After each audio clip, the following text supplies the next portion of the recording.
Olá pessoal, tudo bem? Eu sou o Vini, professor de Filosofia e Sociologia aqui de Belo Horizonte, e esse é o meu curso de Filosofia Online que eu vim apresentar para vocês. É um curso para quem quer conhecer mais de filosofia e é um curso também baseado para o Enem, com as principais matérias e os principais autores que são cobrados no Enem. Então eu queria convidar vocês a assistirem esse curso. Foi um curso pensado com muito carinho e ele reproduz toda a minha aula de filosofia, tudo aquilo que eu ensino de maneira presencial, só que aqui no modelo online para vocês. Então eu vou apresentar um pouquinho desse curso para vocês entenderem e a gente já começa com a primeira aula, ok? Esse curso básico de filosofia online, ele chama Filosofia em 5 Passos. Por que 5 passos? Porque são 5 aulas. Então eu vou fazer desde o início uma introdução da filosofia e depois nós vamos dividir a filosofia nas 4 eras históricas: filosofia antiga, medieval, moderna e contemporânea. Dessa maneira, a gente consegue visitar todos os filósofos importantes da história da filosofia, aprendendo aquilo que ele tem de essencial. Então é um curso básico, é um curso de introdução, é um curso que a gente fala de muitos filósofos, mas focando no creme de la creme, naquilo que o filósofo tem de mais importante que você precisa dominar, tanto para conhecer filosofia, quanto para ir bem numa prova de vestibular. Então essa é a nossa intenção com esse curso.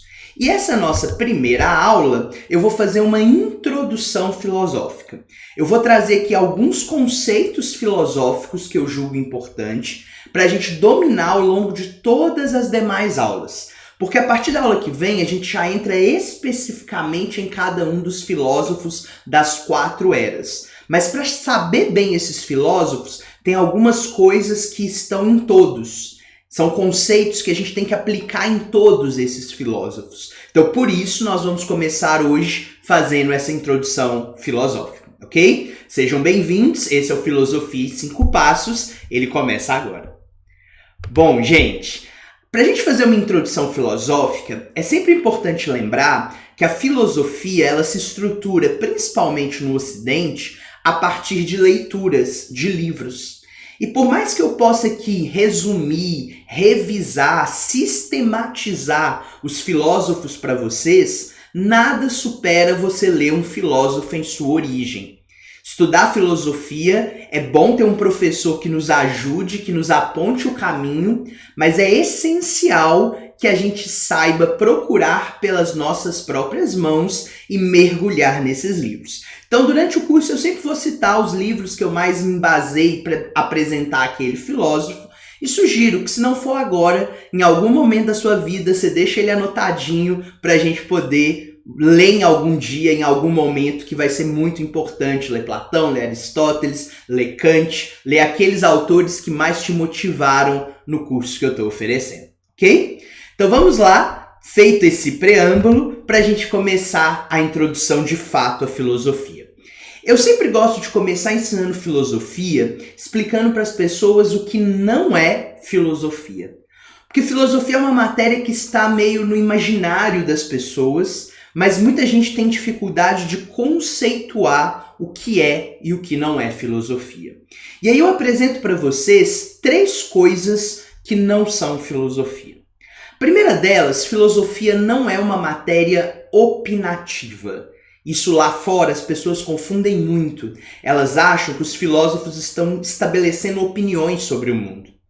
Mas filosofia não é opinião de jeito algum, porque como eu escrevi aí para vocês, a filosofia não possui discurso qualitativo sem uso de método. O que significa isso? O filósofo não fala de qualquer jeito. Tudo que ele fala, ele tem que explicitar seus métodos, seus caminhos, o seu raciocínio, que é isso que garante que ele está construindo um argumento e não uma opinião. Ele não simplesmente fala o que ele pensa, ele tem que falar por onde ele passou para chegar àquela conclusão. Isso é um método. E quando a gente usa de métodos para explicar os caminhos do nosso pensamento, nós argumentamos, não simplesmente opinamos. Ok? Então, filosofia não é opinião. Filosofia é construir argumento através de método. Outra coisa que é muito importante é que filosofia não é uma religião. E a gente vai tratar de temas religiosos, a gente vai falar do nosso curso de Santo Agostinho, de Tomás de Aquino, da ideia de Deus, mas os argumentos da filosofia não têm temas sagrados baseados na autoridade da fé. Ou seja, não interessa na filosofia a fé como instrumento de análise teórica. Não que a fé não seja importante, mas isso não é filosofia, porque a filosofia ela parte do questionamento, inclusive da fé. Então, se você tiver um instrumento de autoridade como a fé limitando o questionamento, você já não está mais fazendo filosofia. Você pode estar fazendo teologia, por exemplo. Mas a filosofia, ela não é religiosa. Tudo pode ser questionado na filosofia. Uma boa aula de filosofia, você pode duvidar de qualquer coisa. A questão é apresentar um método para não ser só uma opinião. E o terceiro e mais polêmico, filosofia é a única matéria que talvez você já estudou na vida dentro de um exame de vestibular ou por conhecimento que não é ciência. E isso não desvalida a filosofia, mas eu não posso afirmar para vocês que filosofia é uma ciência. Porque a ciência ela tem duas características. A ciência tem um objeto de estudo delimitado e um método. Eu acabei de falar, filosofia tem método, então nisso se parece com ciência. Mas filosofia não tem um objeto específico de estudo. Filosofia não é igual história, que, por exemplo, tem a ação do homem no tempo. Filosofia não é igual geografia, que tem a ação do homem no espaço. Não é igual uma biologia, que é o estudo da vida. Não é igual a física, que estuda o movimento dos corpos. A filosofia ela pode estudar qualquer coisa. O objeto de estudo dela é livre. Pode ser o pensamento, o homem, a verdade, a lógica, a ética, ou aquilo que o filósofo estabelecer de maneira metodológica. Por isso que filosofia, isso é o primeiro cuidado que você tem que ter na hora de fazer uma prova como o Enem. Ela está estabelecida na área de ciências humanas, mas ela não é nem humanas nem ciência. Porque a filosofia, ela está por trás de todas as ciências. Aqui em Belo Horizonte, onde eu moro, a faculdade onde ensina filosofia é a FAFISH, na UFMG. Então, na Universidade Federal de Minas Gerais, é a FAFISH, Faculdade de Filosofia e Ciências Humanas. Por que a UFMG separa filosofia de ciências humanas no nome da sua faculdade? Por isso que eu estou te explicando. Para tentar te mostrar que ela não é uma ciência em si, mas sim um conhecimento metodológico que não tem a preocupação com o objeto de estudo específico. Ok? Isso é muito importante para a gente. Posto isso, posto que não é filosofia, eu consigo agora explicar para vocês um pouquinho melhor o que é filosofia. E a filosofia, eu gosto de resumir o que é filosofia na chamada teoria dos 3 R's. São 3 palavras que começam com a letra R e que, na minha visão, resumem o que é a filosofia. A primeira delas é que filosofia é um pensamento radical. Essa palavra é muito mal vista na sociedade, né? Nó, fulano é radical. Mas o que é radical na etimologia da palavra? Ser radical é buscar a raiz. É ir até a raiz das coisas. E o filósofo sempre vai à raiz. Ele não se contenta com um discurso superficial. Ele é tão racional que ele vai à raiz das questões. O que ele não é, gente, é extremista. Qual que é a diferença entre ser radical e o extremista? Observe o movimento das minhas mãos. O radical, ele aprofunda. O extremista leva para os extremos. Ele faz um movimento horizontal, enquanto que o radical faz um movimento vertical. Extremismo não adianta nada, porque você não tirou a discussão do mesmo nível, você só levou para os extremos. Radicalismo é a gente chegar à essência das coisas, é aprofundar. Então, para nós, na filosofia, é muito útil. Além disso, a filosofia é rigorosa. Ela faz um uso constante da metodologia. Eu já falei e vou repetir. Filosofia não é uma conversa de boteco que você dá suas opiniões do jeito que você quer. Você tem que explicitar os caminhos do seu argumento, e isso é a rigorosidade filosófica. E o mais importante, que tem gente que acha até que é uma arrogância de um filósofo, porque ao contrário da ciência que estuda as partes, o filósofo estuda o terceiro R, o pensamento reunido. Então, na filosofia, raramente um filósofo fala de algo específico. O sistema dele funciona para todas as questões do mundo. Então, Platão, por exemplo, ele não quer responder simplesmente o que é o belo, o que é a ética. Ele quer criar um sistema que responda todas as questões da humanidade. Um filósofo, então, faz um pensamento reunido. As questões que ele propõe para a gente estudar resolvem todos os grandes dilemas da humanidade na visão desse filósofo. Por isso, 3 R's. Um pensamento radical, um pensamento rigoroso e também um pensamento reunido que cria um sistema de respostas. Combinado? Sabendo o que não é filosofia e o que é filosofia, a gente consegue agora mergulhar um pouquinho em como nasceu a filosofia, a origem da filosofia. E aí eu queria chamar muita atenção para essa parte da aula, porque a origem da filosofia ela tem 2 explicações. Em prova, por exemplo, em vestibular, pode cair essas 2 explicações. Então você tem que ficar muito atento para saber qual visão da origem da filosofia está sendo cobrada.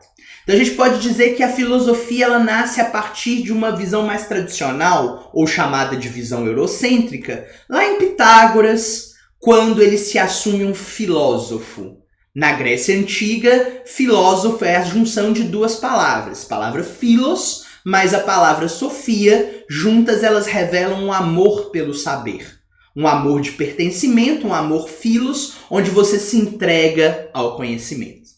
Essa história é linda, é bonita, ela garante uma romantização da filosofia, porém, ela nos coloca sempre nessa lógica de que foi o europeu que criou tudo o que existe em termos de conhecimento.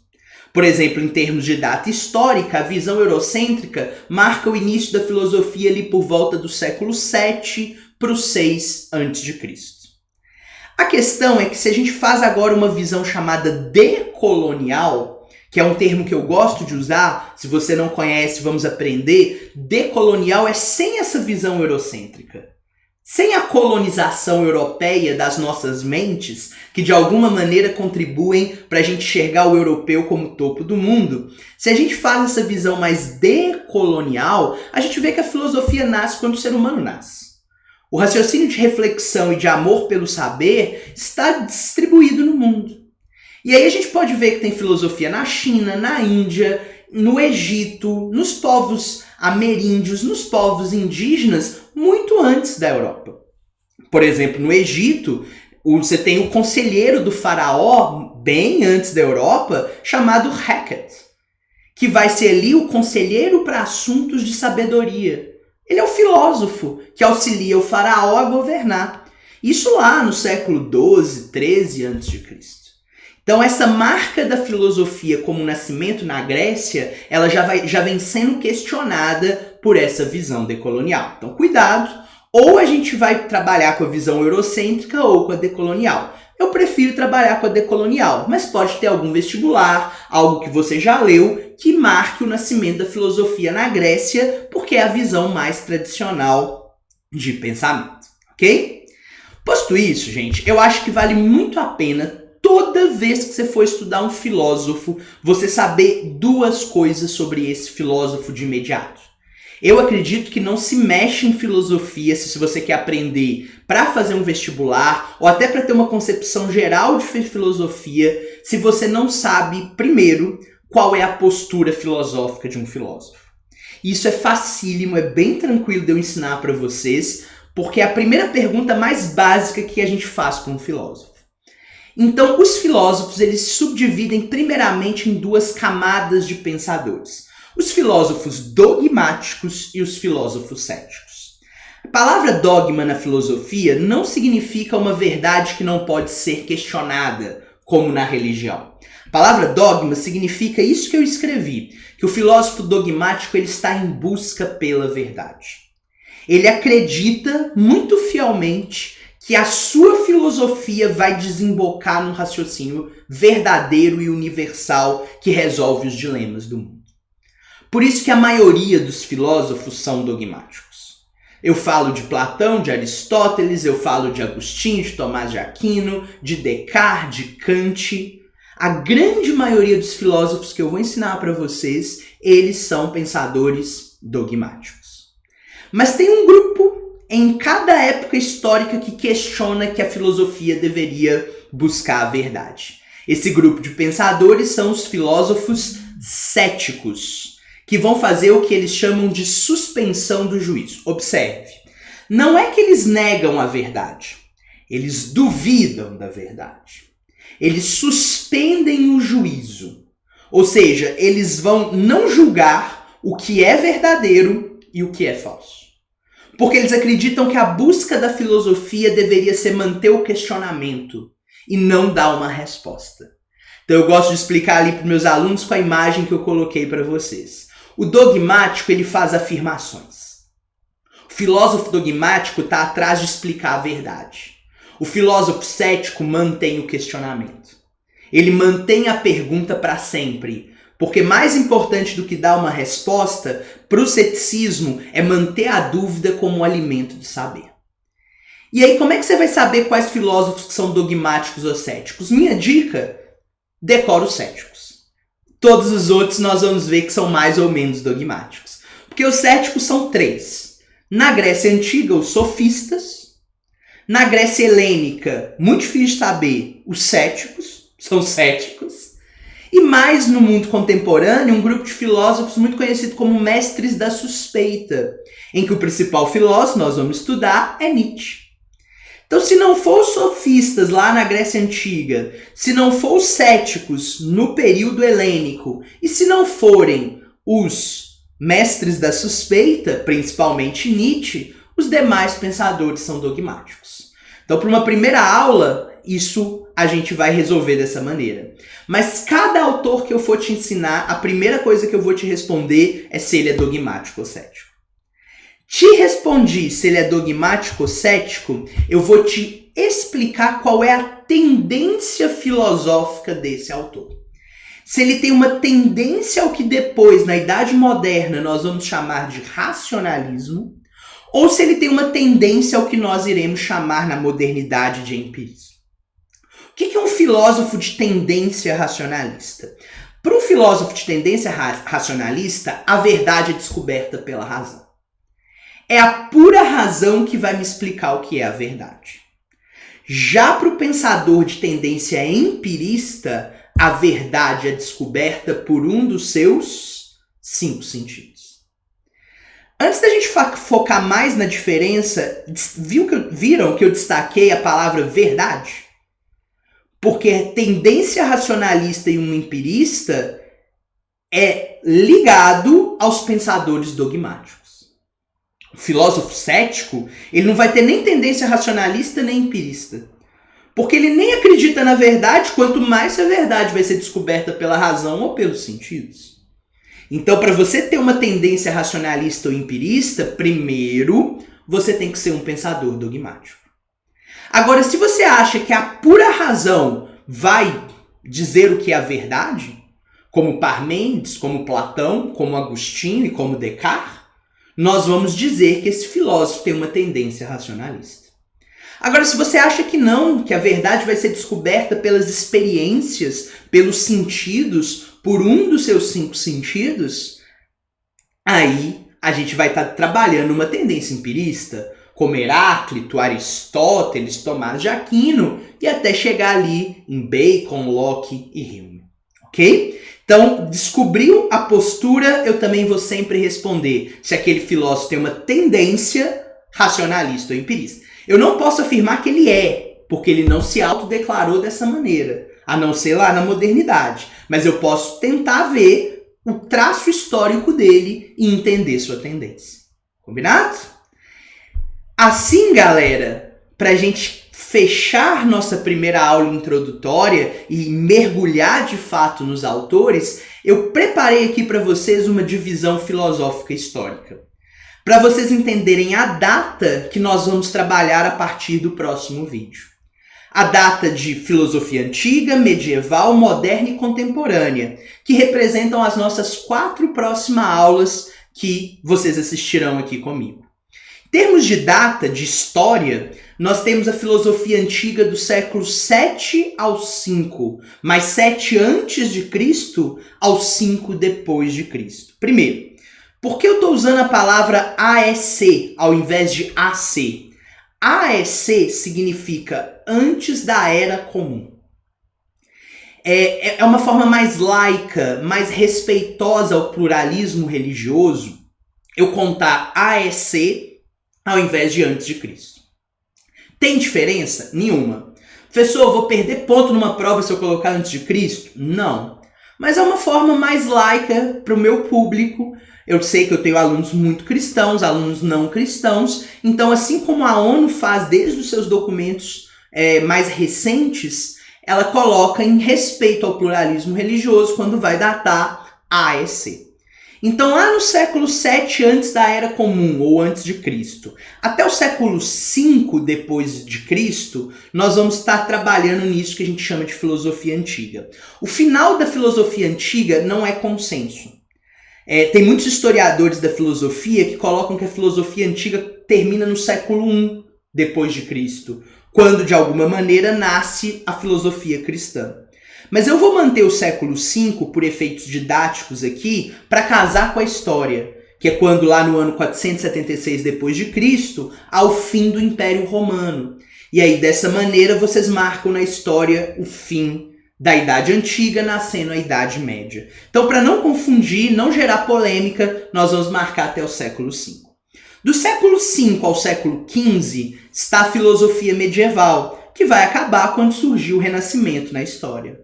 Do século XV ao século XVIII, do Renascimento ao Iluminismo culminando na Revolução Francesa, a gente vai estudar os filósofos modernos. Finalizando ali Kant, que na mesma época da Revolução Francesa vai escrever uma obra muito importante chamada Crítica à Razão Pura, que vai unir o debate que eu apresentei para vocês na aula de hoje. Unir o debate entre racionalistas e empiristas. E aí, pós-Kant até os dias atuais, a gente vai estudar a filosofia contemporânea e ver os filósofos mais recentes quando chegarmos no final do curso. Ok? Bom, isso é para você então entender como é o nosso curso, a nossa aula de introdução. Esses conceitos eu vou repetir, mas eu acho que sem eles fica pouco para a gente estudar filosofia em 5 passos, ok? Então, por isso, uma aula para explicar os conceitos. Muito obrigado, espero que vocês tenham gostado, obrigado aqui também, valeu! Tô nessa luta de ensinar filosofia agora, também de maneira virtual. Convido todos vocês que queiram saber um pouquinho mais de filosofia, estudar filosofia, prosseguir e clicar nos próximos vídeos. Valeu? Obrigado, até a próxima, tchau!